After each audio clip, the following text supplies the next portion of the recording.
Nesta videoaula, nós iremos analisar um exemplo da aplicação utilizando o método numérico de interpolação.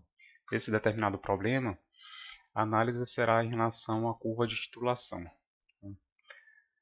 A titulação ela é uma técnica de análise que ela é muito utilizada em laboratórios. E na maioria dos casos, essa análise é feita de uma forma manual. Só que, para ser feita de manual, vai requerer uma experiência aí do analista para analisar esses dados aqui que são coletados. Um processo automatizado também pode ser realizado, mas esse processo ele vai consistir em adquirir um equipamento, que esse equipamento vai requerer um investimento financeiro, né, um equipamento caro, e muitas vezes tem laboratórios que não possuem esse recurso. E voltando para a forma manual, uma forma que nós podemos utilizar que aumente mais a precisão em relação à análise desses dados, é trabalhar com o método numérico. Tá? Então esse princípio aqui de titulação, ele vai se basear na determinação de concentração dos componentes de uma amostra. Nesse exemplo aqui, nós temos dois componentes, que é o ácido clorídrico e o hidróxido de sódio. Nós temos um ácido e uma base.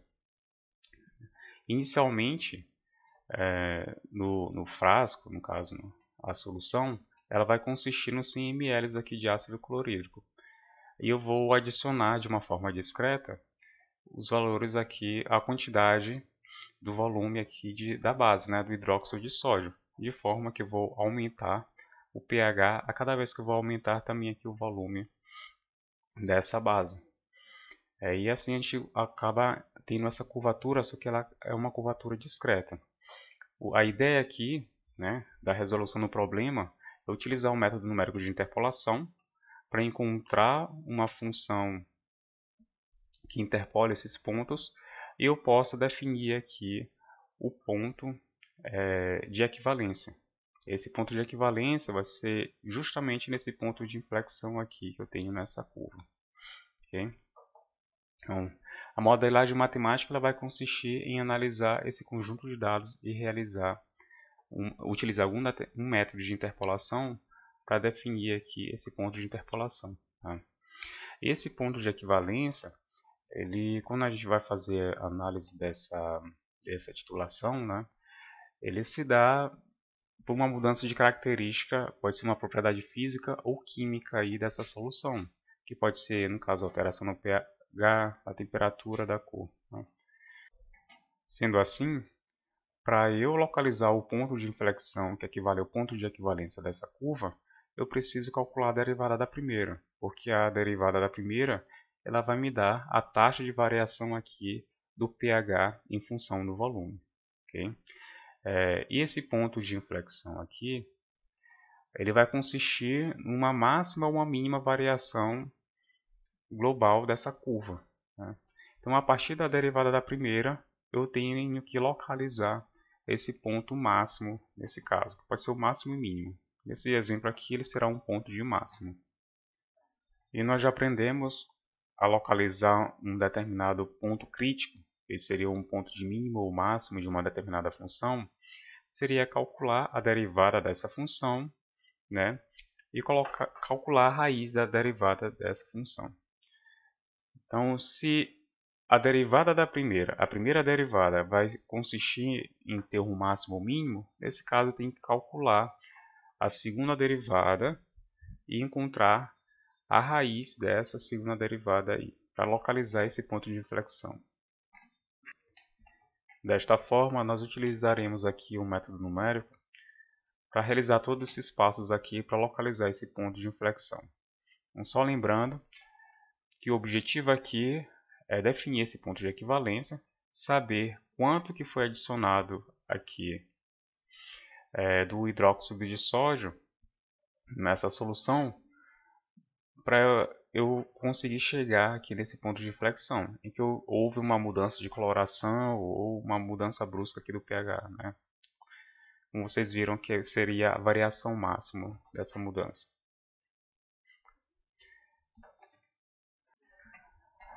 Então, depois de localizado esse ponto de equivalência, eu posso definir aqui o pH desse determinado ponto de equivalência.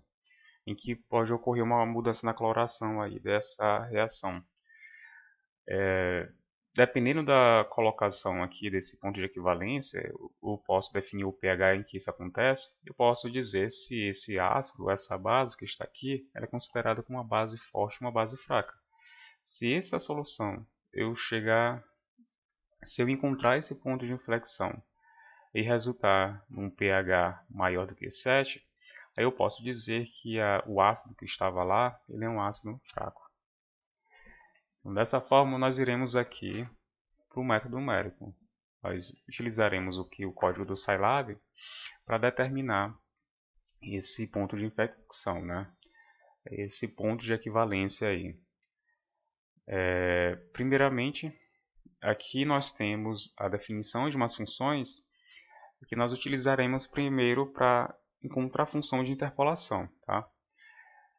Aqui temos a função, porque foi utilizada a função de resolução de sistemas lineares pelo método de Gauss, com pivotação parcial. Então é necessária a troca das linhas. Né? Então eu tenho a função aqui da troca das linhas, eu tenho a função aqui para localização no pivô. Tá? Eu tenho uma função que realmente faz a pivotação e, por fim, realizar a substituição retroativa. Tudo isso aqui para encontrar o vetor solução. Aí aqui eu aplico a função do método de Gauss, em que eu chamo as demais funções aqui que eu apresentei anteriormente, em qual essa linha é realizada a pivotação.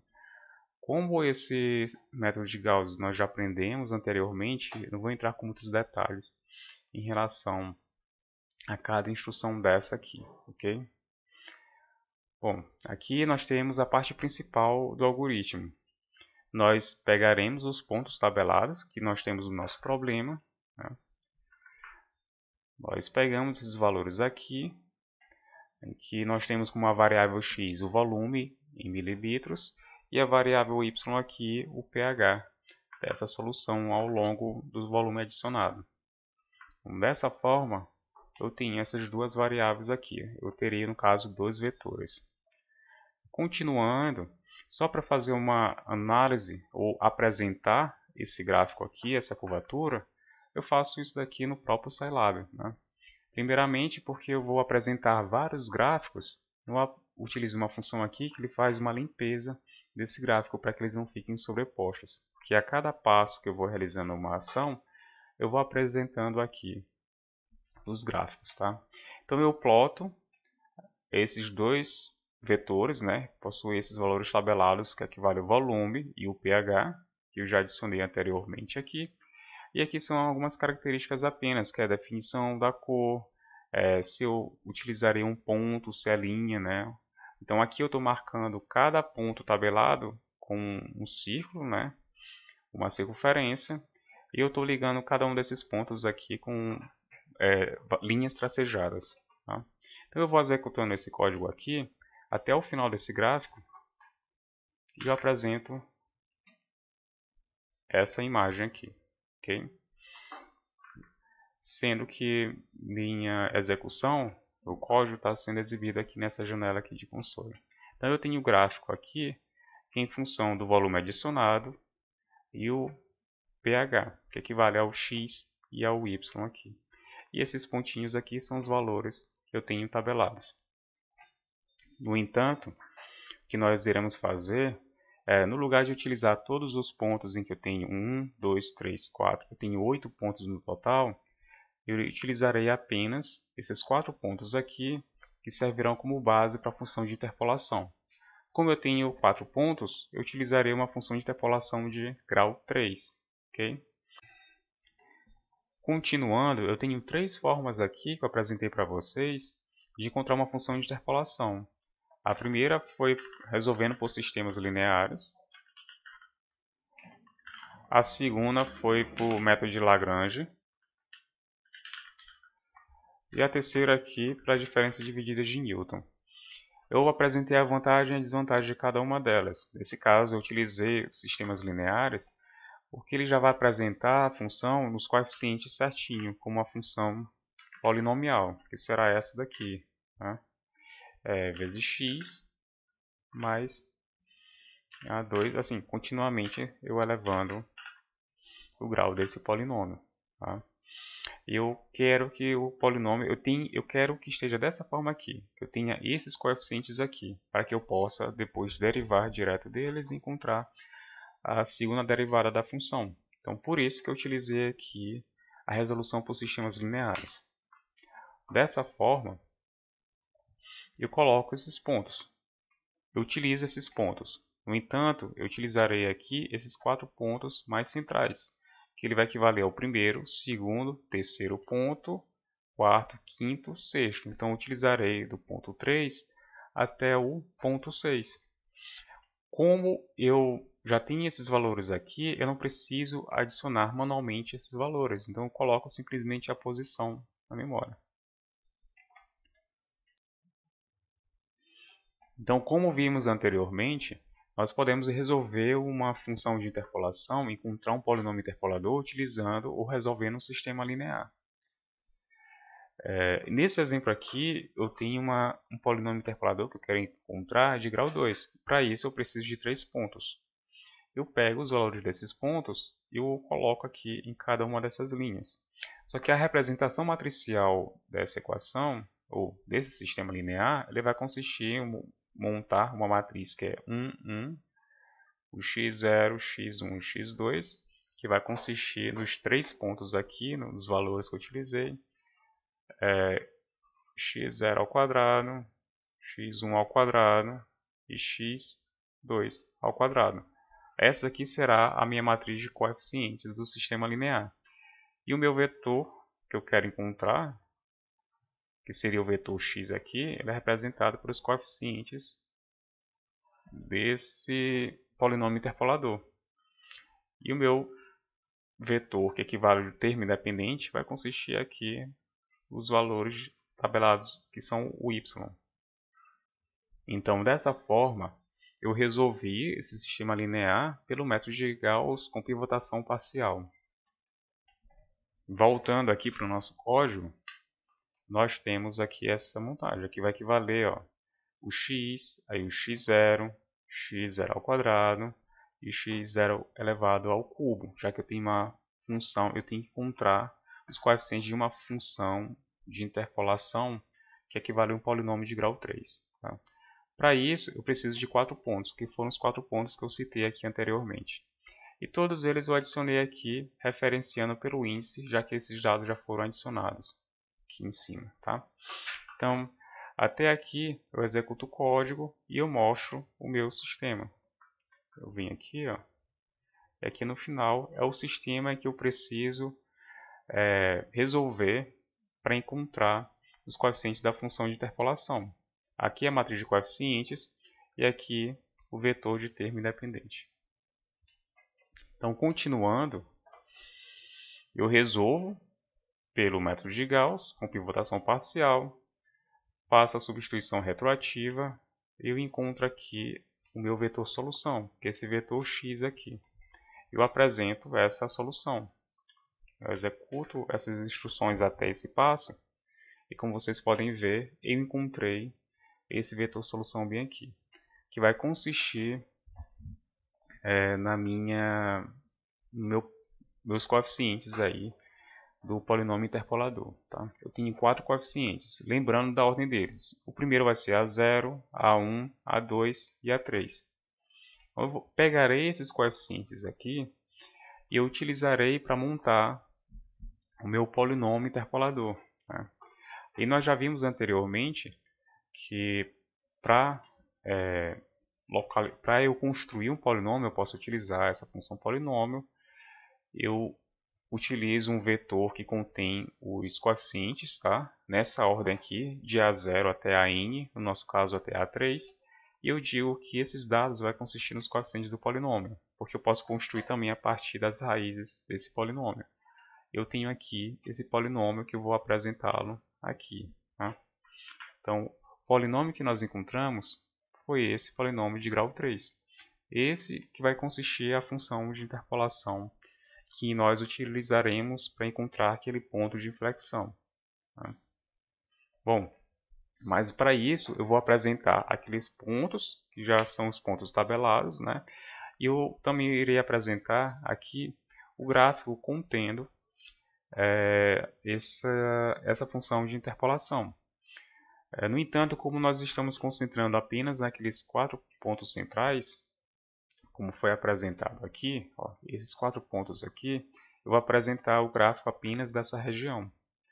Então, eu apresento esse gráfico, ó, eu executo até esse determinado ponto do código. Quando eu realizo essa execução, aí eu tenho aqui, ó, os 4 pontos, e eu tenho a minha função vermelha aqui, que é a função de interpolação, que está passando exatamente sobre esses 4 pontos. Tá? Bom, depois disso, nós precisamos calcular a derivada da primeira, né?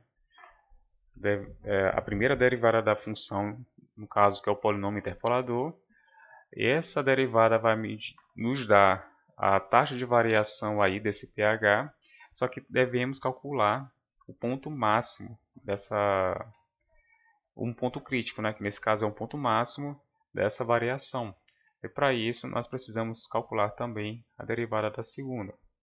Dessa forma, nós utilizamos aqui a função do Scilab, nós já temos o polinômio interpolador aqui vai equivaler a derivada da primeira, e eu derivo a primeira e encontro a derivada da segunda. Aqui na esquerda vocês vão perceber que eu tenho o polinômio interpolador, eu tenho a derivada da primeira desse polinômio, e aqui embaixo eu tenho uma derivada da segunda, que vai consistir apenas em uma reta, né? Em uma função linear. A gente pode encontrar diretamente essa solução, essa raiz aqui. Mas a gente já está utilizando, e de uma forma genérica a gente pode aplicar num outro problema, então nós utilizamos a função para encontrar a raiz. Mas antes disso, eu posso querer apresentar aqui para vocês, eu apresento para vocês aqui a derivada da primeira, que é essa curvatura aqui, né? Como vocês podem ver, e esse tracejado aqui na cor preta vai equivaler à derivada da segunda, certo? E com a marcação do zero aqui, esse determinado ponto aqui, que é o ponto de máximo, ele vai equivaler ao ponto de inflexão dessa função de interpolação. Tá? Então a gente continua, encontra essa raiz, e ao encontrar essa raiz, executando esse código, em que eu calculo as raízes de uma determinada função, no caso polinômio aqui, eu encontro que a raiz é o valor de 100. Tá? Então, o 100 vai equivaler à posição ali daquele ponto de inflexão, que equivale ao ponto de equivalência, como é mostrado aqui. Né? O ponto de equivalência será a 100 ml.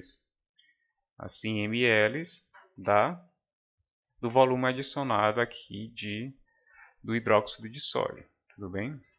Bom, posteriormente nós podemos pegar esse valor de 100 ml, que é o resultado, né?